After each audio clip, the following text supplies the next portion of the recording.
Hello guys, welcome back to my channel తెలంగాణలో మీ ఆంధ్ర అమ్మాయి.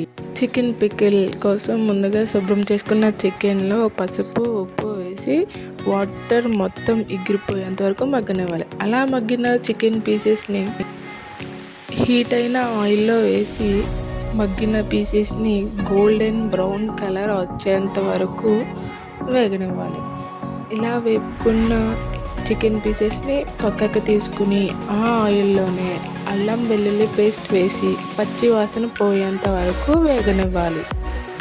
ఇలా వేగిన అల్లం వెల్లుల్లి పేస్ట్లో మనం ముందుగా పక్కకు పెట్టుకున్న చికెన్ పీస్ని వేసి ఉడకవించాలి. అలా ఉడికితే ఆ ఫ్లేవర్ అంతా దానికి పట్టి ఆ పీసెస్కి పికిల్ టేస్ట్ అయితే సూపర్ ఉంటుంది.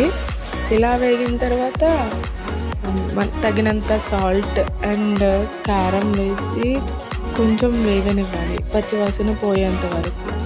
పచ్చివాసన పోయిన తర్వాత ఒక్క స్పూన్ మెంతి పౌడర్ వేసి దాన్ని కూడా కొంచెం వేగి ఒక 2 minutes తర్వాత స్టవ్ ఆఫ్ చేసుకోవాలి. స్టవ్ ఆఫ్ చేసిన తర్వాత పూర్తిగా చల్లారిన తర్వాత మాత్రమే నిమ్మరసం యాడ్ చేసుకోవాలి. ఇలా యాడ్ చేసుకుంటే టేస్ట్ అయితే సూపర్ ఉంటుంది. నిమ్మరసం యాడ్ చేసుకున్న తర్వాత ఆ పికిల్ని వేడి వేడి అన్నంలో వేసుకొని తింటే taste super. Like, share, subscribe.